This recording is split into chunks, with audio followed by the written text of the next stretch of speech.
guys. Karabuni. We are back.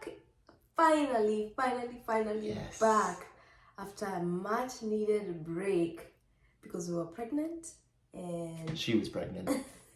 I was pregnant, and yeah, we're here to give you a birth story, a pregnancy story. For our new subscribers, welcome. Gina Langoni Lucas. Gina Langoni Faith, and we are Lucas and Faith. The journey though begins about a year and a half ago. Before I got pregnant, the weekend I got pregnant, a friend of mine literally came to the house. We had Bible study, and she literally told me, she was like, "You're gonna get pregnant," and I was like, we were going on vacation, and true to that, I got pregnant that weekend. We came back home. I started craving stuff. I started craving especially venison. Venison, for those of you who don't know it, is deer meat. Yes. And I went to the same friend and I was like, "Do you have venison?" And I was like, "I've been craving deer meat." And she's like, "You're pregnant." So she just started giving me prenatal vitamins because she was convinced. Before you even knew you were pregnant. Before I even knew I was pregnant. A couple of weeks after, I had to take care of my shosho. May her soul rest in peace. She was here. She was not feeling well, so I had to take care of her. And I remember I was so sick. Like I was so... Yani, I was just like dizzy, very weak, nauseous. I was just feeling it. And I took the test. And when I tell you, when I saw that positive sign, I was like, how am I pregnant? Like, how am I pregnant? I was shocked. I was excited. It's just a mix of emotions. Like sitting there on the toilet with a positive sign. It was the craziest thing. So the backstory though is that we've been married now for 4.5 years, for those of you who don't know. Yeah. So it wasn't until 3 years into the marriage, right, on our 3rd year anniversary, Faith and I decided that we were going to start really trying to have a baby. And so this was only a couple months after that. So it was a very welcome surprise because we were very excited to start trying. So I took another pregnancy test. I took 6 pregnancy tests, guys. Oh my gosh, are you serious? Yeah. I didn't even know that. I had to confirm that I'm actually pregnant. I drank so much water so I could pee. Guys, 5 pregnancy tests will not do it. You need the 6th one to be sure. Now we're going to the birth story. Oh my goodness. We need like an intermission right now, guys. Go get something to drink. Not too much because you don't want to throw it up, okay? Get some, don't eat anything. I recommend you don't eat anything for this next segment of the video. I would talk to mothers, my mother-in-law, my sisters-in-law who have had children, and my cousins who have had children. Like I would be like, how is it? My friends, I'll be like, how is it painful? Like what happens? Like what do I do? And keep in mind, I hate pain. I had always said, you know what? I want to go in and ask for an epidural, like right away. But then talking to people, you're like, you know what? My body was built for this. I can do it. So I started training my mind to do it, saying, you know what? Let me see how far I can go without an epidural. And that became my mindset as months went by. And then on May 13th, 2022, I woke up in the morning.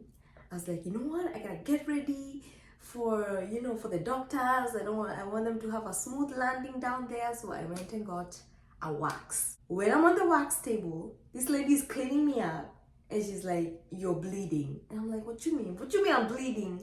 She's like, "You're bleeding." And I'm like, "No, I'm not." She literally wipes me and shows me I was bleeding. And I was like, oh my gosh. Thank God I had prepaid everything, so I literally like left, just put on my clothes and just ran out. And you drove yourself? And I drove myself to the house. Well, first of all, I called Lucas like 3 times. He did not pick up. Called my mom twice. She did not pick up. Finally calls me because she was doing dishes. And I'm like, "Mom, I'm bleeding. Where is Lucas?" She's like, "I don't know where he is. I have not seen him since you left this house. I'll start looking for him." I came home and I'm like, I'm bleeding. We're looking for Lucas everywhere. Lucas was busy taking a nap. So I get outside screaming his name, "Lucas! I see him, the back porch has mesh. I just see his head pop up and I'm like, I'm bleeding. And he gets up. We drive to the hospital. We didn't even have a hospital bag. I just took my tiny bag with my ID and we went to the hospital. We checked in, They checked me. I was 3 centimeters dilated, and I was bleeding because my cervix was changing, getting ready for birth. Those checks have to be the worst thing on earth. Those things, no. Cervical checks, hate them. And then he told me, he was like, I'm actually advocating for you to go back home so that you can progress at home where you're more relaxed. So I was like, yeah. So we got discharged, and I was like, Lucas, I want to have halal, guys. If nobody knows halal, guys, it's like spicy Mediterranean food. So we went, we had halal, and then that evening we had plans to meet up with our friends. We went to Buffalo Wild Wings at 7. My contractions started at Buffalo Wild Wings. Literally, when we were about to get in, I literally started feeling contractions. And my friend's like, do you want to go home? And I was like, no, I don't want to go home. I just want to, like, let's just go eat. And I'm literally at Buffalo Wild Wings doing my breathing exercises. I was like,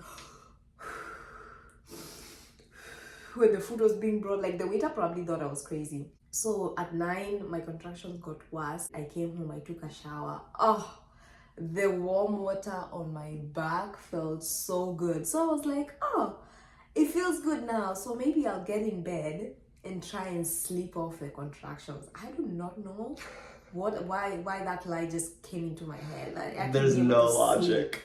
I'll be able to sleep through my contractions. Come on. Anyway, I bounced on the ball a little bit, and I was like, okay, I'm ready for bed. Lucas. Hey, we got into bed. Nobody told me to get out of that bed. The second contraction got me out of that bed. I told Lucas, I was like, I do not care. I'm getting an epidural. There is no way in heaven I am not getting an epidural. Let me tell you the crazy thing. I had my hospital bag packed for like 2 weeks. Our kind sir over here did not have anything packed. You know what he asks me? He looks at me and asks me, where's my hospital bag? Wait, what? I was looking for the bag, not expecting it to be packed. I was just looking, where's the bag itself so that I can go pack it. So I'm like, these are not the questions to ask me right now. I'm in labor. You're not supposed to be asking me these questions. I sent him to the bathroom to get my face wash. He comes back with black castor oil. I don't know, guys. I was distracted. I was thinking about my daughter, I was thinking about other things. I'm not play around with me. Maybe it's not the time for face wash. You're getting ready to have a baby. And I'm not thinking needed clearly. my face staff to take to the hospital. Anyway, we get in the car, we drive to the hospital.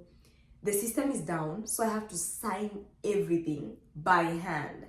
I'm just like, why is the system down? Like, what am I doing? I'm in labor. Like, I'm in so much pain. And at that point, I'm just thinking, my God, I just want to come out of this alive and with my child. That's all. They check us in, we get a room, and the OBGYN, I had a different OBGYN. My OBGYN during my pregnancy was not the one who was there when I was giving birth, which gave me more anxiety, because I'm like, this woman who has known me since 11 weeks is not gonna be there for me when I'm giving birth. So I was really anxious, but I was like, you know what, I'll just pray about it. Ain't nothing too hard for the Lord, right? We go in, she checks me, she's very gentle. That was the first cervical check that was actually not as painful as the others. She was very gentle with me. She checked me. They had told me if I had not moved from 3 centimeters, they were gonna send me home with pain meds. With what? You're gonna send me home with Tylenol? What's Tylenol gonna do for me? I'm in labor. So they checked me, I was 4 centimeters, so they decided to keep me. And she's like, would you like, we can give you an IV drip pain. I was like, give me an epidural. I signed papers for the epidural. You have to sign everything in this country. Everything. Can't you sign away your soul? Anyways, we signed. The epidural guy came, sent Lucas out. Now that's when I was like, why are they sending my husband out? Let me tell you something. The worst time to get a contraction is when you're getting the epidural, because there's nothing you can do about it. You can't move. All you can do is breathe. And I cannot see my husband anywhere in that room. And I'm just like, I have a contraction. Somebody is in my spine. I want to cry, but I can't cry. All I can do is breathe. At 1, I got my epidural. And then I was able to sleep. They checked me, I was 9.5 centimeters. Like, I progressed so fast from 4 to 9.5. And they were like, oh, when you feel like pooping, let us know, call us in. Immediately they left, I started feeling like pooping. I was like, Lucas, I need to poop. I feel like pooping. So Lucas goes out, calls the nurse, and they had told me, do not press the epidural button again because it was like self-administered. So at this point, I could feel like I feel like the feeling was coming back to my legs, and I could start feeling everything down there. Oh, I forgot to tell you, at 9.5, they broke my water. 9.5 centimeters. 9.5 centimeters, they broke my water. And then, yeah, now at 5 is when they came back. She checked me, she's like, oh, I feel a head. So now we have to start getting ready to push.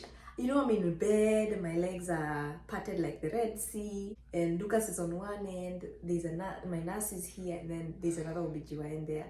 And she's like, okay, you can push now. So I'm like, this is perfect. Like, I only have 4 people in the room. 3 people in the room with me. Beautiful. This is a dream. Who told you that's how I'm gonna give birth? No. The whole Gedora is gonna come to see me give birth. The whole New Brunswick is gonna come see me give birth. So she's like, okay, wait, the next contraction, push. So I'm like here, like, and then like now the baby is descending.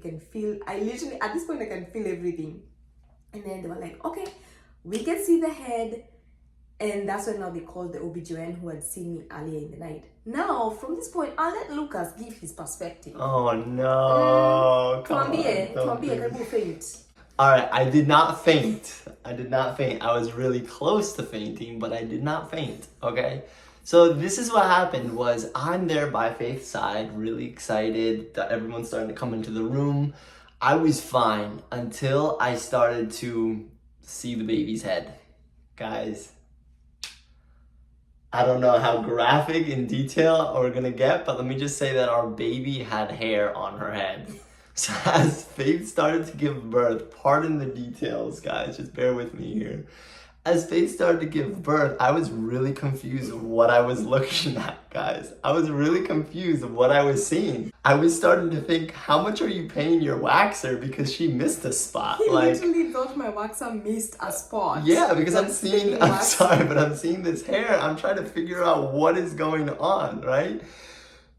Anyway, a lot of weird things were going through my mind that I'm not gonna detail and share. But at this point, I started to get really, really, really nauseous. I start to get lightheaded. I have to sit down. The doctor tells me, sit down, get something to drink. So eventually go get something to drink, some juice. It helped a little bit for like 10 seconds. I go back to Faith's side and I wanted to be there so badly, but I started to get nauseous again. So I go to the bathroom this time and I think I'm gonna puke, right? I didn't puke, but I come back to Faith's side again, really trying to be there. I think a third time I went and feeling really nauseous. I went to the bathroom a second time. And all this time he's going back and forth. They're literally making me wait for him. They're like, honey, your husband is in the bathroom again. Can we wait for him? They said that? Yeah, I'm like... Oh, that's so sweet. I'm sorry. Yeah, I know I need to push. What do you mean, wait for him? So then I finally come back and Faith pushes the baby out and I was fine. I was there for the whole thing. I came out just in time. Faith pushed the baby. We saw her. Oh, it was just like... No words can describe like the love that a parent has, a father or mother has, probably when they see their baby for the first time. Just the feeling was, I don't know how to exactly put it into words. You know, one thing I said was like I fell in love with Faith. I slowly got to know Faith, and met her, and I got to know her, and I fell more and more in love with Faith. But with this baby, I didn't have to get to know the baby. I just loved the baby right from the first second I saw her. After going to the bathroom 2 times, right, because I was feeling so nauseous, I came back to Faith's side just in time. Yeah, he came just in time because when I did three pushes. Hey, pushes. 3 pushes of 10. I did 3 pushes of 10, and with the third set, I was able to push her out. But the crazy thing is, remember my epidural, I was told not to press it, so I can feel everything. I felt the moment she got out of me, they call it the ring of fire. I felt the ring of fire and I felt myself tear so badly. When they placed the baby on me, because the cord was wrapped around her, they picked her up, they removed the cord and immediately placed her on me. I saw her perfect little head. I was like, this girl made way. This girl made sure she made a lot of room so that she can be able to pass through. There's no way this head is perfect. If you know vaginal births, children have cone-shaped head. She had a perfect round head. I was like, this girl tore me so bad. She has a hard head like her mom. She does. She has a big head like her father. Wow. At this point, I'm losing blood. My head is spinning. My vision is blurry. Like, I'm so weak. She had a 4th-degree tear. I had a 4th-degree tear. For those of you who don't know what a 4th-degree tear, For those of you who don't want to know, this is the point where I advise you. A 4th-degree tear is where you tear from your vagina to your butthole. Through. And it's not just the skin, you tear deep into your muscle. Oh. I had a 4th-degree tear. But when they placed her on me, I remember thinking, I can do this again. I was so much in love with my daughter, I could definitely do that again. So they're standing over me, they're trying to figure out how they're gonna stitch me up. I'm losing blood. And I'm just like, what is going on? I can feel everything. So they're like, press the epidural button again, we're gonna stitch you up right now. They birthed, so after you give birth, you birth the placenta. The placenta is what has been feeding the baby for 9 months. I birthed the placenta at 5:40. Baby was born at 5:38. 5:40 the placenta was birthed, and now they had to start stitching me up. The epidural did not work. It refused to work at this point. So they're stitching, they start like cleaning me so they can see where they're stitching, and I can feel everything. They're squirting water on it, I can feel everything. So they gave me